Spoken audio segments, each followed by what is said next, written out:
Good afternoon friends. आजच्या व्हिडिओमध्ये आपण subtraction of 16 bit number assembly लँग्वेजचा कोड पाहणार आहोत. प्रिव्हियस व्हिडिओमध्ये आपण जनरल स्ट्रक्चर पाहिलं की असेंब्ली लँग्वेज प्रोग्राम तयार करताना जे जनरल स्ट्रक्चर असतं ते आपण प्रिव्हियस व्हिडिओमध्ये पाहिलं. त्याचप्रमाणे ऍडिशन ऑफ 16 बिट नंबर आणि 8 बिट नंबरची ऍडिशन कसं करतात असेंब्ली लँग्वेज मध्ये हे आपण मागच्या व्हिडिओमध्ये पाहिलेलं आहे. आजच्या व्हिडिओमध्ये आपण सबट्रॅक्शन करणार आहोत 16 बिट नंबरची. आता सबट्रॅक्शन दोन नंबरची सबट्रॅक्शन करण्यासाठी आपल्याला अगोदर तीन व्हेरिएबल्स लागणार आहे, num1 num2 आणि तिसरा आपण व्हेरिएबल घेणार आहोत रिझल्ट नावाचा.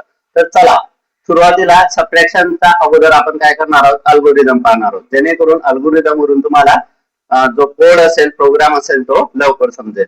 तर फर्स्ट ऑफ ऑल अल्गोरिदम काय असतो, तर algorithm is nothing but the step by step procedure solving the problem is called as a algorithm. म्हणजे आपण काय करतो, स्टेप बाय स्टेप प्रोसिजर ने जे पण प्रॉब्लेम्स येतात ते आपण सॉल्व्ह करतो, त्याला आपण अल्गोरिदम लिहितो. तर अल्गोरिदम लिहिताना आपण काय केलेले आहेत पहा, स्टेप बाय स्टेप लिहिलेले आहेत. म्हणजेच काय, तर step by step procedure solving the problem.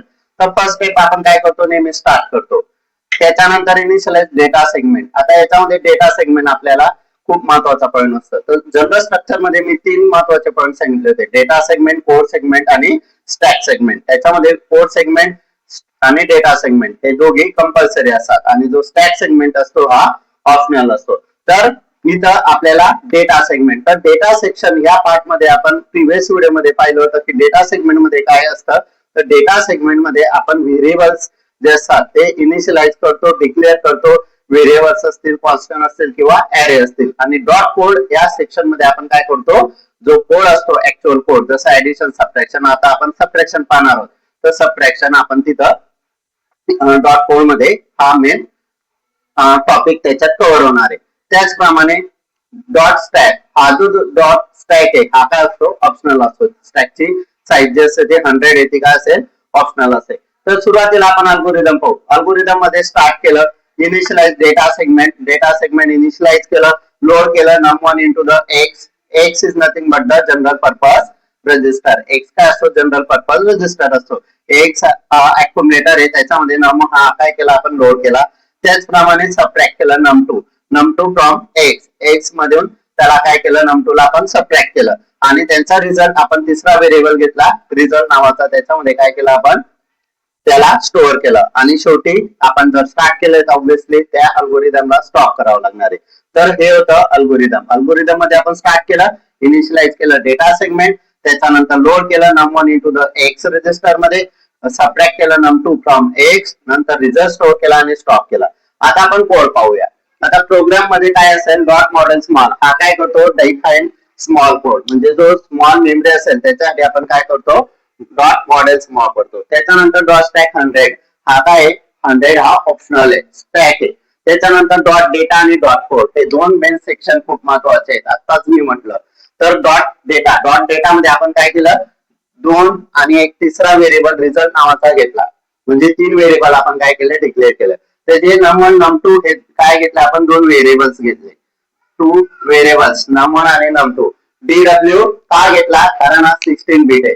16 बिटचा कोड असेल तर आपण काय करतो, dw घेतो, आणि जर 8 बिट असेल तर आपण काय करतो, db घेतो. तर 16 बिट आहे म्हणून आपण dw घेतला. 4 5 6 7 नंबर घेतला आपण, हेक्साडेसिमल नंबर घेतला आपण 4 5 6 7. नेसेसरी नाही की 4 5 6 7 घ्यायला पाहिजे, ते डिपेंड ऑन द युजर. ते तुमच्यावरती डिपेंड आहे की तुम्हाला कुठला नंबर ची सबट्रॅक्शन करायची. मला वाटलं मी 4 5 6 7 घेतलं, त्याच्यामधून नंबर काय सबट्रॅक्ट करतो मी, 1 2 3 4.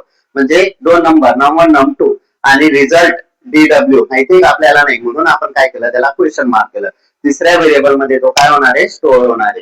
त्याच्यानंतर डॉट कोड मध्ये आपण ऍक्च्युअल कोड स्टार्ट करत असतो. आता पहा, move x, direct data, move ds, x, हे जे असतात हे दोन सिंटॅक्स असतात. हे कंपल्सरी आपण जे जनरल स्ट्रक्चर पाहिलं त्याच्यामध्ये आहे. तर हे कंपल्सरी आहे, प्रत्येक कोड मध्ये आपण हा कोड लिहित असतो, move x, direct data, move ds, x. त्याच्यानंतर आपण काय करतो, move is nothing but the instruction.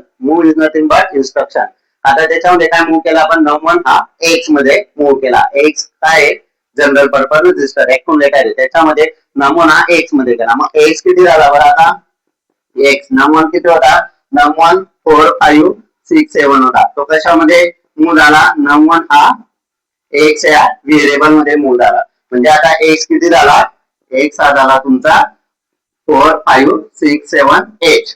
त्याच्यानंतर सबट्रॅक्ट num2 काय आहे तुमचा 1 2 3 4 8 हेक्साडेसिमल 1 2 3 4 8 काय आहे त्याचा अगोदर आपण num on x मध्ये गेला म्हणजे x काय झाला तुमचा 1 2 3 4 8. पण त्याचा अगोदर कुठलं इन्स्ट्रक्शन लावलेलं आहे SUB is nothing but subtract.